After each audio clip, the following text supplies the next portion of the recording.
नमस्कार.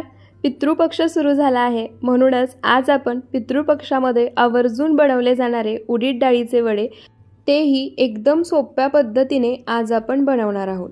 वडे आतून छान जाळीदार, वरून कुरकुरीत होतात. तुम्ही आवाजसुद्धा ऐकू शकता. चला तर मग रेसिपीला पटकन सुरुवात करूया.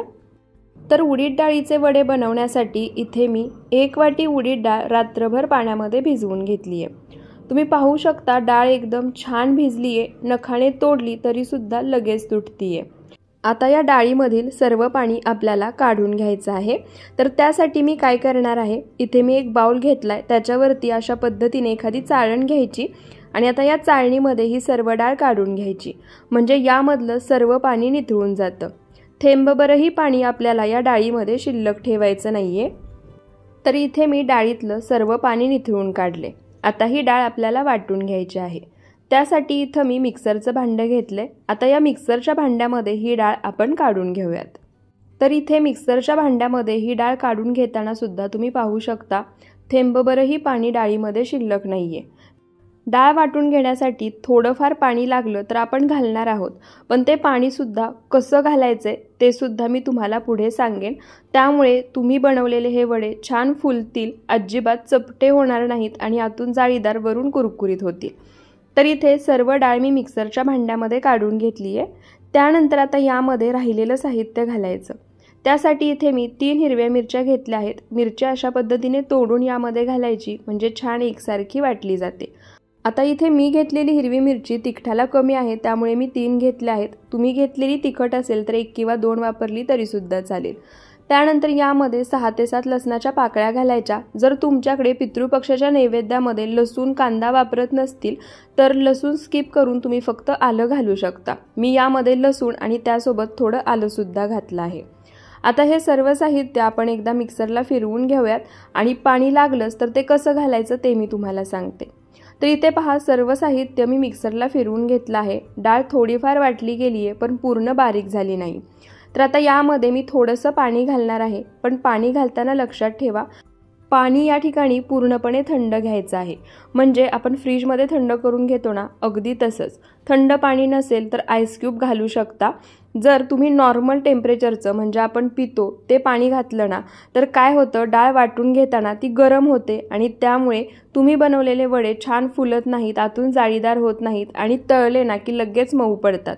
त्यामुळे डाळ आपल्याला अजिबात गरम होऊ द्यायची नाही. त्यामुळे थंड पाण्याचा किंवा आईस क्यूबचा वापर करायचा. तर इथे मी 2 ते 3च चमचे थंड पाणी घातलं. सर्व साहित्य आणि डाळ पुन्हा मिक्सरला फिरवून घेतली. तुम्ही या ठिकाणी पाहू शकता छान घट्टसर असं हे बॅटर बनवून तयार झालं आहे. पीठ अजिबात सैलसर नाही आहे आणि पाण्याचं प्रमाण थोडं घातले, त्यामुळे एकदम परफेक्ट असं हे बॅटर तयार झाले. आता हे तयार बॅटर आपण एका बाउलमध्ये काढून घेऊयात. तर हे तयार केलेलं डाळीचं जे बॅटर आहे ते बाउलमध्ये किंवा एखाद्या भांड्यामध्ये काढून घेताना ते खोलगट आणि पसरटच घ्या. का ते तुम्हाला सांगते.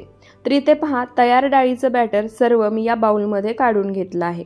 त्यानंतर आता यामध्ये काही बेसिक पावडर मसाले घालायचे. त्यामध्ये 1 छोटा अर्धा चमचा हळद, 1 छोटा अर्धा चमचा इथे मी कश्मीरी लाल मिरची पावडर घेतली आहे, जी तिखटाला कमी असते आणि याने रंग खूप छान येतो. त्यासोबतच अर्धा चमचा किंवा चवीनुसार मीठ घालायचं. तुम्हाला जर हवं असेल तर तुम्ही यामध्ये अर्धा चमचा धनेपूड आणि हिंगसुद्धा घालू शकता. आता हे सर्व पावडर मसाले आणि मीठ बॅटरमध्ये मिक्स करून घ्यायचं आणि जसं मी व्हिडिओमध्ये दाखवते अगदी त्याच पद्धतीने हे बॅटर एकाच डायरेक्शनमध्ये फिरवत 2 ते 3 मिनटं तरी छान असं फेटून घ्यायचं. हे बॅटर अशा पद्धतीने फेटून घेतलं ना की त्यामुळे सुद्धा वडे आतून छान जाळीदार बनतात, फ्लफी होतात आणि वरून कुरकुरीत. तर इथे पहा, बॅटर मी एकाच डायरेक्शनमध्ये फिरवत 2 ते 3 मिनटं छान असं फेटून घेतलं आहे आणि इथे तुम्ही हे बॅटरसुद्धा पाहू शकता छान फ्लफी तयार झालं आहे. आता तरीसुद्धा तुम्हाला जर वाटत असेल की बॅटर परफेक्ट तयार झालं आहे, कसं ओळखायचं, त्यासाठी इथे एका वाटीमध्ये मी पाणी घेतले. या पाण्यामध्ये हे पीठ थोडंसं टाकायचं. तुम्ही पाहू शकता पीठ पाण्यामध्ये टाकल्यानंतर ते वरती येते, पाण्यामध्ये खाली तळाला बसत नाही आहे, तर पाण्यावरती तरंगते, म्हणजे हे बॅटर परफेक्ट तयार झालं आहे. आता आपण लगेच वडे बनवून घेऊयात, पण त्याआधी यामध्ये इथे मी मूठभर बारीक चिरलेली कोथिंबीर घेतली आहे, ती घालायची आणि मिक्स करून घ्यायची. आता यामध्ये कोथिंबीर घालण्यापूर्वीच गॅसवर कढईमध्ये मी तेलसुद्धा गरम करायला ठेवलं आहे.